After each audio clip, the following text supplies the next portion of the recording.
Enggak, saya tidak punya pandangan. Itu wewenang KPK, wewenang penegak hukum. Biar dipertanggungjawabkan secara hukum, secara transparan. Kalau itu dianggap politik, ya silakan aja dipertanggungjawabkan kepada publik. Yang lain. Prof, Harvey Muiz, kan tadi Prof udah nyinggung ya di Instagram bahwa uang denda sama uang penggantinya itu cuma sekian persen.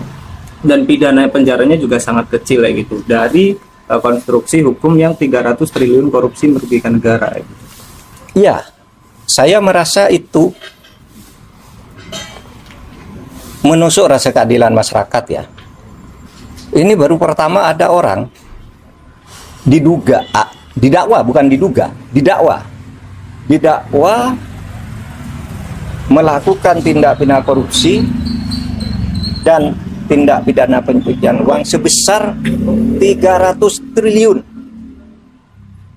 300 triliun. Lalu tuntutannya hanya 12 tahun. Dengan uang yang tadi 300 triliun itu dikembalikan hanya 210 miliar. Ditambah satu denda 1 miliar. Itu sungguh menusuk rasa keadilan. Karena apa? 6,5 tahun itu kok kecil sekali bagi orang yang menggarung kekayaan negara. 300 triliun hanya diambil 210. Lalu ada yang mengatakan, Pak, itu 300 itu kan potensi. Bukan potensi. Itu sudah disampaikan bahwa itu kerugian keuangan negara, bukan kerugian perekonomian negara. Kalau kerugian perekonomian negara itu potensi. Termasuk gaji, termasuk apa gitu yang diduga merugikan perekonomian. Ini uang negara. Menurut Jampitsus Febri Diansah, resmi pada waktu itu malah menyebut ini bukan kerugian ekonomi negara, tapi keuangan negara. Artinya uang konkret yang dicuri dari negara. Sesudah dihitung lagi jadi 300 triliun. Hanya dikabulkan perampasannya 210 ditambah denda 1 miliar berarti 211. Ini sungguh tidak adil. Coba Anda ambil contoh Beni Cokro. Hukumannya seumur hidup, asetnya dirampas ratusan miliar oleh Kejaksaan Agung. Henry Surya semula dibebaskan di pengadilan negeri. Kita tidak terima, langsung kasasi atau dituntut lagi dari kasus lain. Naik, ya. Si Henry Surya ini semula bebas, kita langsung ke kasasi menjadi 18 tahun penjara.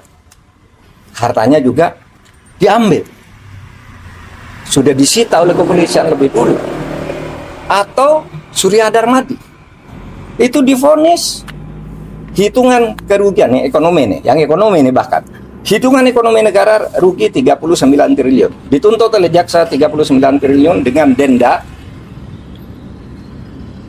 2 miliar sehingga menjadi 41 triliun, dikabulkan oleh pengadilan negeri.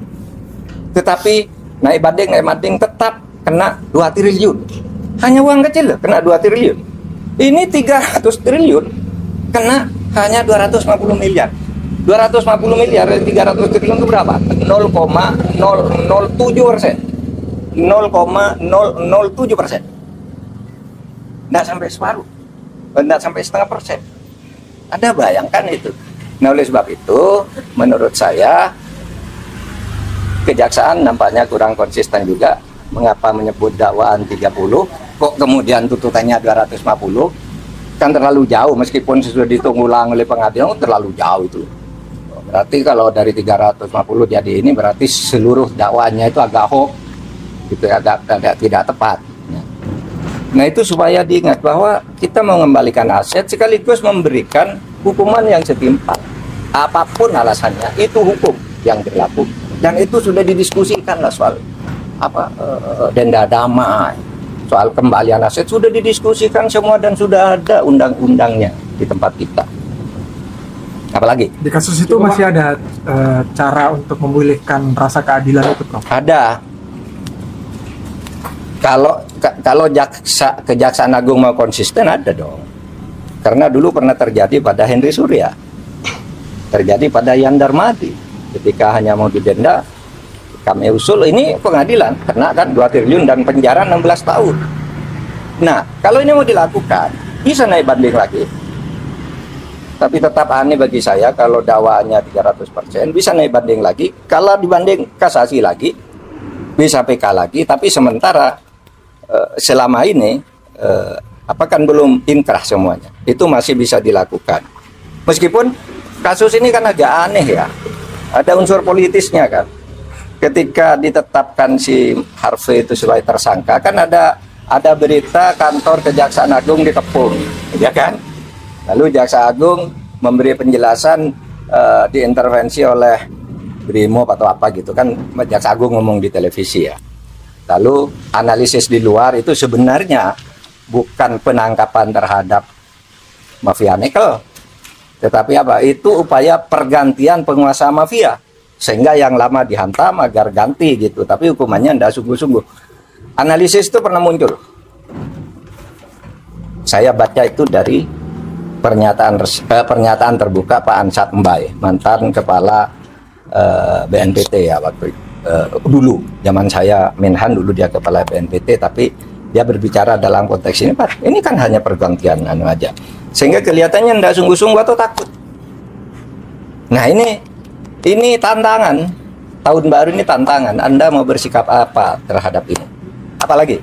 Prof, terkait dengan pertimbangan majelis hakim dalam menjatuhkan vonisnya ke Harvey Moise itu kan dia majelis hakim menyinggung bahwasanya tuntutan yang dilayangkan jaksa kepada Harvey itu terlalu berat gitu, dan bahkan majelis hakim menyampaikan kalau Harvey Moise ini hanya perwakilan dari PT Refine Bangkatin ini untuk mengurus terkait dengan proses timah ini, Prof.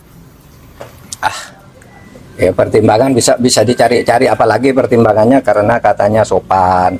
Mana ada orang diadili tidak sopan? Semua orang diadili pakai jilbab, pakai sarung, pakai ini. Itu nggak bisa karena punya anak. Semua maling punya anak. Kalau mau membebaskan orang, menurut saya yang dibebaskan maling-maling kecil dulu. You tahu nggak berapa jumlah penghuni penjara? Catatan saya ketika saya menjadi Menko Polhukam di tahun terakhir, penghuni penjara di Indonesia adalah 263.000 orang. 50% lebih itu narkoba, korban kejahatan narkoba. Yang koruptor itu tidak sampai 0,5%. Dari 263.000 itu hanya 1.290 atau 1.300 orang. Itu nggak sampai 0,5%. Kenapa kok ini yang istimewakan? Yang pencuri ayam, korban narkoba, orang membunuh istrinya karena istrinya selingkuh, orang karena ditipu, orang membakar orang karena kalap gitu. Kenapa tidak itu aja yang dibebaskan kalau alasannya biar penjara penuh gitu? Ini tidak masuk akal semua. Mari kita rasional kalau ingin baik. Kalau enggak ya sudah. Tapi saya masih punya asa. Prof, soal konsistensi kejaksaan, kan dalam sidang terungkap bahwa ada grup New Smelter yang isinya itu bos-bos smelter termasuk hakim dan adminnya adalah polisi. Waktu itu di Reskrimum Polda sana ya. Sekarang udah jadi Direktur Tindak Pidana Narkoba Bareskrim, udah Brigjen ya gitu. Tapi di sidang nggak dipanggil jadi saksi, padahal dia jelas admin grup itu. Nah itu makanya saya bilang Kejaksaan Agung itu tidak dalam posisi bebas sesuai dengan hukum. Kan ada peristiwa yang mendahului ya. Ketika Kejaksaan Agung itu dibilang diteror, ini si Jampitsus dibuntuti kemana-mana, kemudian ada drone di sekitar Kejaksaan Agung dan sebagainya. Itu semua mendahului peristiwa ini, sehingga lalu orang sekarang mengkait-kaitkan, meskipun orang bilang wah itu yang dulu bilang oh ya itu tidak benar, sekarang terjadi hal seperti ini. Mungkin orang bisa mengaitkan ke situ.